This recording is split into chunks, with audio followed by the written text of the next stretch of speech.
আপনাদের দোয়া আপনাদের আন্তরিকতায় যদি আমরা আপনাদের সেবা করতে কোনো অভাব অভিযোগ থাকলে তাদের কাছে আমরা যাইতে পারি, তাদেরকে বলতে পারি আজকে একটা মাহফিল আছে, একটা উরুস আছে, একটা সেমিনার আছে। কাউসুল আজম মাঝ ভান্ডারীর দেশে আমাদেরকে যাতে যারাই করেন যেভাবেই করেন মহান আলিফ লাম মিম যালিকাল কিতাবু লা রাইবা ফীহি হুদাল লিল মুত্তাকিন। হাটহাজারীর দোলই ইউনিয়নের সোনাইর কুল প্রবাসী পরিষদের সিনিয়র সদস্যদের স্বদেশে আগমন উপলক্ষে সংবর্ধনা ও অনুদান প্রদান অনুষ্ঠান সম্পন্ন হয়েছে। গত 6 জানুয়ারি অনুষ্ঠিত সভায় সভাপতিত্ব করেন মোহাম্মদ গোলাম কিবরিয়া। এতে প্রধান অতিথির বক্তব্য রাখেন চট্টগ্রাম জেলা পরিষদ সদস্য আলী আব্রাহা দুলাল। ইরফান চৌধুরী নিশাদের সঞ্চালনায় সংবর্ধিত অতিথির বক্তব্য রাখেন সাইফুল্লাহ চৌধুরী, মৌলানা নুরুল আলম, আলহাজ মোহাম্মদ গোলাম কাদের ও ওহিদুল আলম। অনুষ্ঠানের উদ্বোধন করেন ডাক্তার এনামুল ইসলাম। এতে স্বাগত বক্তব্য রাখেন বদিউল আলম। সংগঠনের পক্ষ থেকে চিকিৎসা খাতে অনুদান প্রদান করা হয়েছে। সংবর্ধনা অনুষ্ঠান 2023-এ আজকের সংবর্ধিত অতিথি সোনারকুল প্রবাসী পরিষদের সম্মানিত অর্থ সম্পাদক। প্রবাসী ভাইরা যে আমাদের এখানে একটা সোনাইকুল প্রবাসী পরিষদ বানানোর কারণে হতদরিদ্র ভাইরা তাদের থেকে যে উপহারিতা পাইতেছে এবং যেভাবে তারা সাহায্য সহযোগিতা করতেছে তার জন্য আমি তাদেরকে ধন্যবাদ জ্ঞাপন করতেছি। আমরা আজকে একজাক এই সোনাইকুল প্রবাসী আপনাদের ছেলে, আপনাদের সন্তান, আমাদের ভাই বন্ধু নিয়ে আমরা একটা ধর্ম বর্ণ গোত্র যে এ বাড়ির অনেক হিন্দু ভাইয়েরা আমাদের সংগঠনের সাথে জড়িত রয়েছেন। অনুদান দেওয়ার সময়ও তারাও আমাদের সবচেয়ে বেশি অনুদান দেয়, তারাও দেয়। এমনকি সিঙ্গাপুর থেকে, লন্ডন থেকে আমাদের পুরো গালফের মধ্যে আমাদের সব সদস্যকে আমরা একত্রিত করেছি এই সারদার মধ্যে বসে। কারণ আমরা চাইছিলাম এই এলাকার একটা দারিদ্র্য বিমোচন করব, অতি গরিব অসহায় মানুষের পাশে দাঁড়িয়ে তাদের সাথে আমরা সম্পৃক্ত হব। আমরা সব কিছু করতে না পারলে অন্তত আপনাদের কিছুটা হলো আমরা সহযোগিতা করে আপনাদের বিমোচনটা আমরা করতে পারবো, এই আশাটা রেখেছি। তো আমরা আপনাদের থেকে চাইব যে আপনাদের ভালোবাসা, আপনাদের দোয়া, আপনাদের আন্তরিকতায় যদি আমরা আপনাদের সেবা করতে পারি তাহলে আমরা মনে করব আমরা নিজেরাই গর্বিত হব। এর উদ্দেশ্য হচ্ছে আমরা যারা প্রবাসী আছি, প্রবাসীদের মাধ্যমে এলাকার গরিব দুঃখী মেহনতি মানুষের পাশে আমরা দাঁড়িয়ে তাদের পাশে আমরা দাঁড়াবো, তাদের সহযোগিতায় আমরা একটু কাজে লাগবো, যেটার মাধ্যমে আমরা শুধুমাত্র একটা সওয়াবের ভাগী হই। একটা মহিলা রোগীর জন্য একটা অনুদান দেওয়ার আমরা সিদ্ধান্ত নিয়েছিলাম।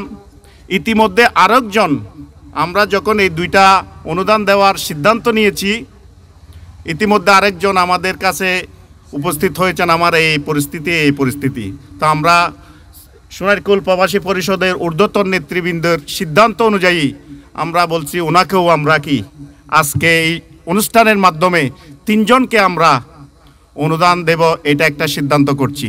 বসে যেহেতু আমাদের এলাকার মানুষ যাহাতে কোনো রকম বিদেশে বলেন দেশে বলেন যারা গরিব দুঃখী অসহায় আছেন তারা যাতে কোনো রকম কষ্ট না পায়, এই জন্য আমরা সবাই মিলে এই সংগঠনটা করেছি। শুধুমাত্র আমাদের এলাকার যারা গরিব মেহনতি মানুষ আছেন, রোগে মেয়ের বিবাহ দিতে পারছে না, অসুস্থ, তাদের জন্য। আমি প্রবাসী কল্যাণ পরিষদের যারা জড়িত আছেন তাদের প্রতি এলাকাবাসীর পক্ষ থেকে, আমার ব্যক্তিগত পক্ষ থেকে আন্তরিক অভিনন্দন জানিয়ে আমার এই গরিব মানুষের পাশে অতি সহজে একজন লোক হয়তো মেডিকেলে যাইতে পারছেন, চিকিৎসা নিতে পারছেন, ওদেরকে বললে আবেদন করলে অতি সহজে দেখলাম যে এখানে প্রতিনিধি আছে, অতি সহজে 5 লাখ, 50,000, 20,000, 1 লক্ষ বিয়ে শাদীর বিভিন্নভাবে সাহায্য সহযোগিতা করতেছে। কেননা তাদের মাধ্যমে আমরা অনেক সুবিধা পাচ্ছি। আজকে আমার উপরে প্রেশার পড়তেছে না, আর অন্যজনের উপরে প্রেশার পড়তেছে না। আমরা ছোটখাটো একটা চাকরি করি, সামান্য কিছু দিতে পারতেছি, কিন্তু আমার ভাইয়েরা যারা বিদেশে আছে অনেক বড় অঙ্কের টাকা দেয়। কোনো অভাব অভিযোগ থাকলে তাদের কাছে আমরা যাইতে পারি, তাদেরকে বলতে পারি। আজকে একটা মাহফিল আছে, একটা উরুস আছে, একটা সেমিনার আছে। আমি এক প্রবাসীর সন্তান।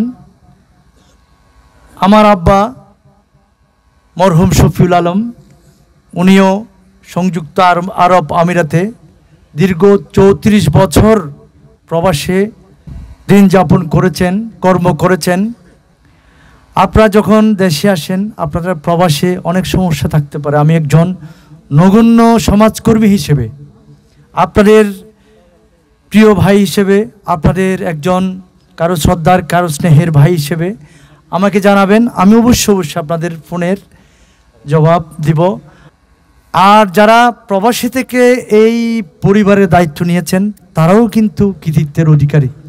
আমি মহান রাব্বুল আলামিনের কাছে প্রার্থনা করব আমাদের বারৌলিয়া পণ্যভূমির কাউসুল আজম মাইজ ভান্ডারির দেশে আমাদেরকে যাতে এই নুরুল ইসলাম তালুকদার, মামুনুল ইসলাম তালুকদার, কাদের ভাই, তারপর কাদের, তারপর সাইফুল্লাহ চৌধুরী, মহান রাব্বুল আলামিন যাতে সকল প্রবাসীকে যাতে স্বাবলম্বী করেন, তারাও যাতে এই প্রবাসী পরিষদে স্বাবলম্বী হয়ে, প্রবাসে স্বাবলম্বী হয়ে এই মানব সেবা করতে পারেন। মহান রাব্বুল আলামিনের কাছে ইবাদতের পরে, নামাজ কালামের পরে একটা জিনিস সবচেয়ে প্রিয়, সেটা হচ্ছে মানব সেবা। এই মানব সেবা যারাই করেন, যেভাবেই করেন, মহান রাব্বুল আলামিন অত্যন্ত খুশি হন এবং তার বকশিস কিন্তু দুনিয়াতে তিনি দিয়ে থাকেন। আর মুরব্বীবৃন্দ, স্নেহের প্রাণপ্রিয় আমার ছোট ভাইয়েরা, আমার সোনারকুল প্রবাসী পরিষদের পক্ষ থেকে সবাইকে সালাম আলাইকুম। রহিম সরকার দু আলম আল্লাহ সর্বকালের সর্বশ্রেষ্ঠ আল্লাহ নবী সরকারের দু আলম আল্লাহ দরবার পাকে হাত দিয়ে বকশিশ ফরমায় আল্লাহ। আল্লাহ হযরত আদম আলাইহিস সালাম, ঈসা রূহুল্লাহ, ইল্লাল্লাহ মুহাম্মদ রাসূলুল্লাহ সাল্লাল্লাহু আলাইহি ওয়াসাল্লাম।